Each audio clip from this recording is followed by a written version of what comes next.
Seja muito bem-vindo à nossa aula de número 3 do nosso curso de interpretação bíblica, do nosso curso de hermenêutica, como ler a Bíblia de maneira realmente proveitosa. Já falamos sobre qual Bíblia usar, mencionando que existem Bíblias bastante complicadas por serem paráfrases, outras por serem ideologicamente direcionadas. Também falamos sobre qual olhar nós vamos ter para com os textos bíblicos, porque existem diferentes chaves hermenêuticas, diferentes maneiras de se olhar para a Bíblia, e escolhemos como nosso método de interpretação a análise gramática, literária, histórica e teológica. Agora nós vamos falar sobre como organizar as ideias quando nós estivermos estudando a Bíblia. Por organização das ideias, eu me refiro a todas as tarefas que são necessárias, tudo aquilo que nós precisamos fazer para que o resultado do esforço por entender o texto bíblico não se perca numa montanha de informações desconexas que não se sabe como ligá-las e como construir um raciocínio lógico. São ferramentas como a homilética e a didática que podem ser auxiliadas por técnicas de oratória, de lógica e de retórica. Mas o que é homilética? A homilética é uma disciplina acadêmica que é vital na teologia cristã e ela tem o objetivo de, com a ajuda de outras áreas da pesquisa, especialmente hermenêutica e exegese, ela tem o objetivo de compreender adequadamente o ensino bíblico, comunicando este ensino para o restante da igreja, para que todos possam colocar o ensino em prática. Autores clássicos como Agostinho e João Crisóstomo trataram dessa disciplina. Agostinho, em sua obra Da Doutrina Cristã, ele fala que a pregação é importante e requer preparação, compreensão do texto, do contexto e também habilidade retórica, sem abandonar o fundamento da palavra de Deus, comunicada de maneira clara, de maneira persuasiva. Já Crisóstomo, em suas obras completas, ele ficou conhecido como um dos maiores pregadores da história da igreja e enfatizou a importância da interpretação fiel das Escrituras e a sua aplicação prática. Crisóstomo considerava muito importante a vida piedosa do pregador, para que ele comunicasse de maneira eficaz a mensagem de Deus ao coração da igreja, isso de maneira organizada, daí a necessidade da homilética. Já no período da Reforma Protestante, já no século XVI, destacamos a título de exemplo Martinho Lutero e João Calvino, embora outros autores também tenham tratado deste tema com bastante propriedade. Lutero, por exemplo, destaca a centralidade da palavra de Deus na pregação através de uma linguagem simples e acessível em sua obra A Arte de Pregar. Já nas Institutas da Religião Cristã, Calvino enfatizou a autoridade absoluta das Escrituras na pregação e deve constar de uma abordagem expositiva, explorando e explicando o texto bíblico de forma clara e precisa, e finalizando com uma aplicação prática para a vida dos crentes. Autores como Fred Craddock e Tim Keller têm escrito sobre o assunto na atualidade. Craddock segue uma linha de contextualização da pregação, contando histórias, com sensibilidade ao contexto cultural e social para conectar-se emocionalmente com os outros ouvintes, numa obra que ele escreve chamada Preaching. Já Tim Keller propõe uma abordagem teológica e culturalmente relevante em obras como Pregação, comunicando a fé na era pós-moderna e A Pregação Tímida. Ele apresenta desafios e respostas a questões contemporâneas da sociedade. Ao lado da hermenêutica, nós temos a didática cristã.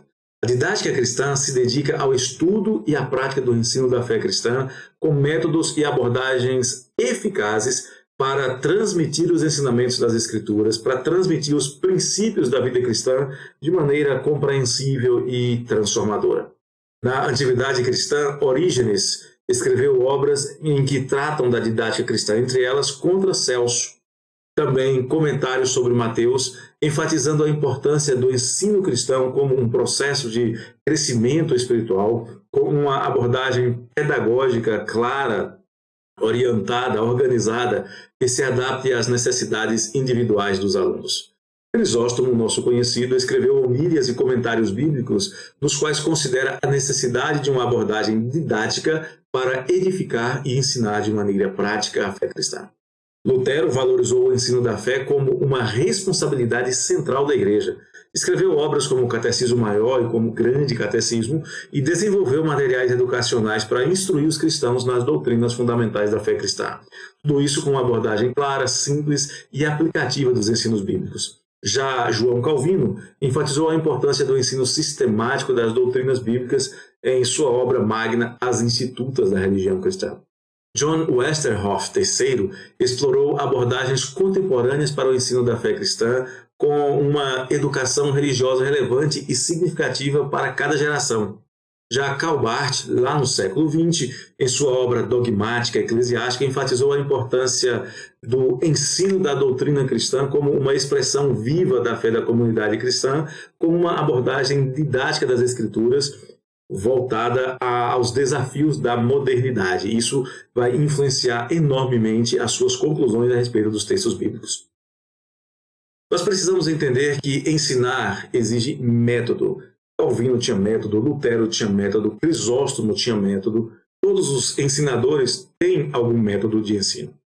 Nós vamos destacar 3 métodos bastante comuns de ensino bíblico, especialmente na pregação, e um que talvez seja uma certa novidade para você, mas que considero de grande utilidade e de eficácia.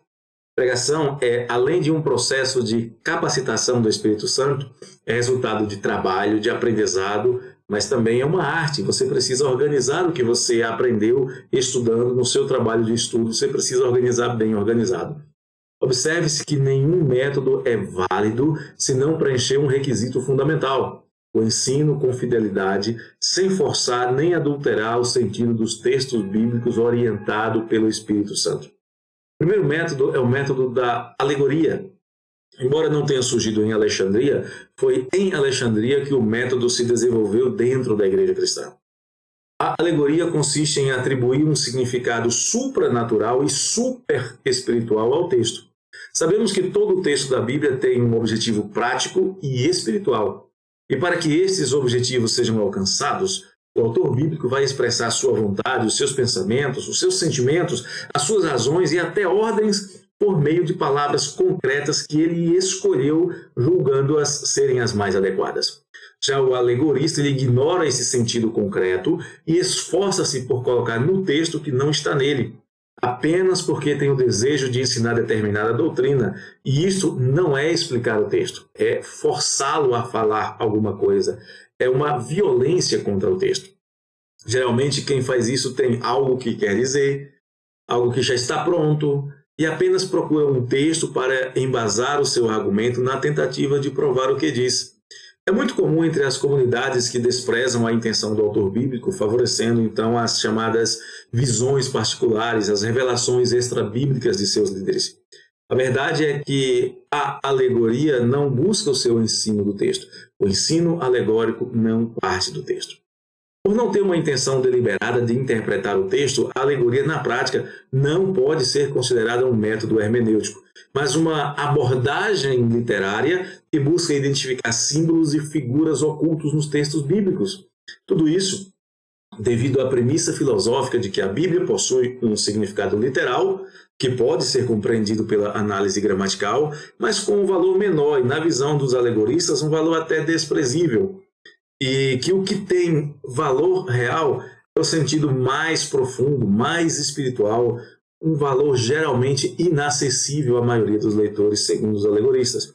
Esta prática era comum antes do século I e foi praticada por importantes pais da igreja, como Agostinho de Hipona, Orígenes de Alexandria, entre outros.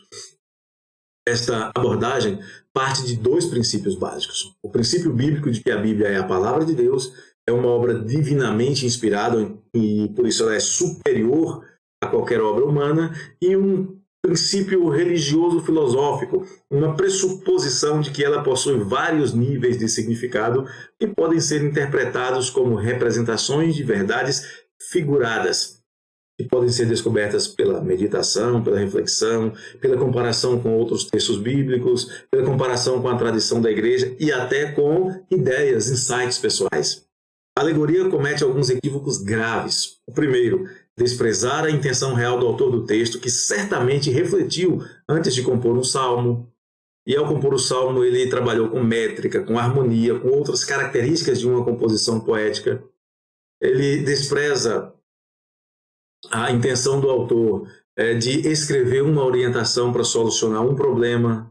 Um autor que pesquisou para contar uma história, como Lucas fez. O segundo erro é atribuir ao texto e ao autor uma intenção de esconder algo da igreja, quando no máximo ele o ocultou aos incrédulos porque eles não criam nas coisas simples. O terceiro problema é considerar que Deus voluntariamente ocultou do próprio profeta o significado de sua revelação. Também há o problema da arbitrariedade e da subjetividade, porque cada intérprete, utilizando-se da alegoria, poderá atribuir o significado que lhe for conveniente ao texto bíblico segundo a sua própria experiência, ou segundo a riqueza da sua imaginação, e isso lança a igreja no mar inseguro, sem qualquer critério interpretativo, sem bússola, sem leme, sem nada. Um exemplo clássico é o sermão equino. Certo pregador, insatisfeito com as críticas constantes que recebia após pregar, resolveu dar um recado à igreja e saiu com o seguinte sermão, tendo como texto básico Isaías, capítulo 1, verso de número 3. O boi conhece o seu possuidor e o jumento o dono da sua manjedoura, mas Israel não me conhece, diz o Senhor. Segundo ele, há 3 tipos de crentes. Pai d'égua, sempre pronto para toda boa obra, isso foi no Nordeste. O égua, que é um crente não tão pronto, mas disponível se for devidamente convencido e incentivado. E o filho de uma égua, aquele que fala mal do pregador, tão logo termine o sermão e que nunca pratica o ensino ministrado. Nós não encontramos ensinos assim nas Escrituras, mas um indivíduo queria falar alguma coisa para a igreja e justificou as suas ideias com base em um texto bíblico, ou usando um texto bíblico como pretexto. Outro exemplo foi uma campanha capitaneada por uma certa bispa que não renasceu, tendo como base Isaías 54:2. Alarga o espaço da tua tenda, estenda-se o tolo da sua habitação e não impeças, alonga as tuas cordas e firma bem as tuas estacas. Segundo ela, ela teve uma visão que esse texto era uma ordem para os membros da igreja contribuírem para a campanha que ela estava fazendo e pretendia comprar uma emissora de rádio. Obviamente que o texto bíblico não falava absolutamente nada sobre isso, falava apenas que o povo de Deus cresceria e se desenvolveria e prosperaria. Além da alegoria, nós temos a maneira tópica de organizar as ideias e de ensinar. É o segundo método e eu creio, sem sombra de dúvida, é o mais usado conscientemente pelos pregadores atuais. Quem o utiliza faz uso de diversos textos para ensinar diversas verdades. Por exemplo, para falar do amor de Deus, tendo como base João 3,16, o ensinador, o pregador pode dizer que Deus é amor, 1 de João 4:8 e 16, que o amor de Deus é infinito, Jeremias 31:3, que Deus provou, o amor de Deus é provado, em Romanos 5:8, e várias outras características do amor de Deus. Observe, são vários textos diferentes. É um método que não é de todo inválido, é um método adequado para quando se pretende falar sobre um assunto específico em uma época determinada, por exemplo, falar sobre família. Todavia, tem contra si o fato de que se o autor quer realmente entregar o ensino bíblico para a igreja, e não as suas ideias utilizando-se de textos de prova, isso exige um estudo extremamente cuidadoso de cada um dos textos, o que torna a preparação de um estudo bíblico temático ou tópico extremamente mais dispendioso. Isso faz com que a pessoa que pretende ensinar tenha uma grande criatividade para compor temas e subtemas, e no fim, o ensino pode ter surgido não a partir do texto bíblico, mas da ideia original do pregador.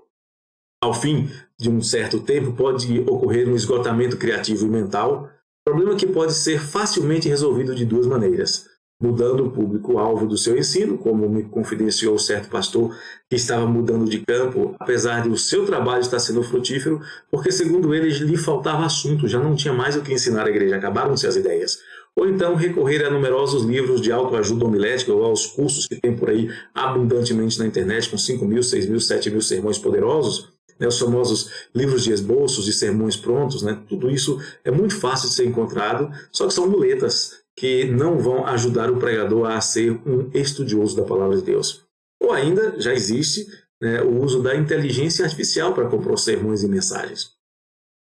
Uma outra possibilidade é, tomando o exemplo citado anteriormente, pregar várias vezes sobre aspectos de um mesmo tema.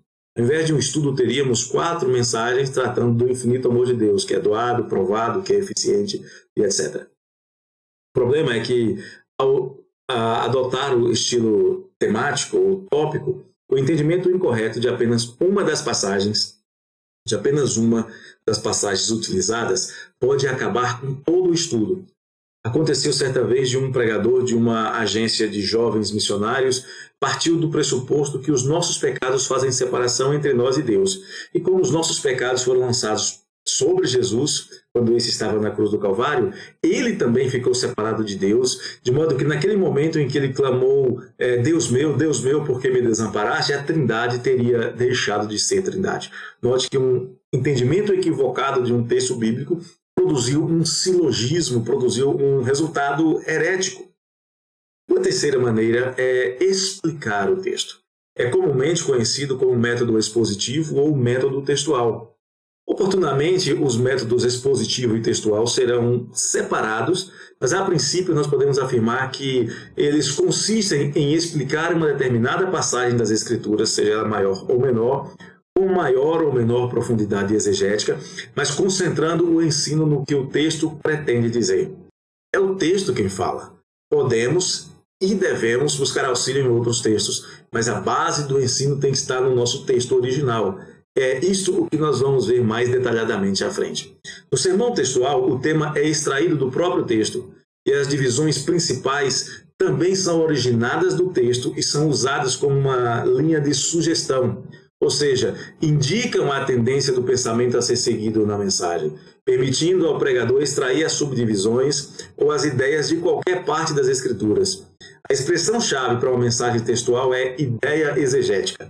As divisões e as subdivisões devem girar em torno de uma única ideia principal da passagem, e as divisões principais devem desenvolver essa ideia e constituírem verdades sugeridas pelo texto, vindo em sequência lógica e cronológica, e as próprias palavras do texto podem formar as divisões principais do sermão, desde que elas se refiram à ideia principal. Já no sermão expositivo, o pregador é forçado a extrair todas as subdivisões e, é claro, as divisões principais da própria passagem que pretende explicar ou expor, consistindo em ideias progressivas que giram em torno de uma ideia principal. O sermão expositivo gira em torno de um tema, mas na mensagem expositiva o tema é extraído de vários versículos em vez de um único ou de uns poucos. Por isso mesmo, os vários versículos de uma passagem que dão origem ao tema único do sermão devem ser uma unidade expositiva, uma perícope completa. O sermão expositivo geralmente se baseia em uma porção mais extensa das Escrituras do que o sermão textual. Pode ser alguns versículos, pode ser um capítulo inteiro, e há casos até de que pode ser um livro inteiro. Mas há uma característica comum ao sermão textual e ao expositivo. É o fato de que há uma análise profunda do texto, com a abordagem de questões como línguas originais, contexto histórico, contexto geográfico, referência de outros autores, livros ou períodos bíblicos que possam ajudar a esclarecer o que aquela passagem quer ensinar e como ela pode ser aplicada na vida do crente. Por fim, uma das maneiras de organizar as ideias resultado do estudo bíblico sistemático é colocá-las naquilo que eu chamo de uma ideia por página. Na prática, trata-se mais de uma técnica de abordagem didática do que um método hermenêutico.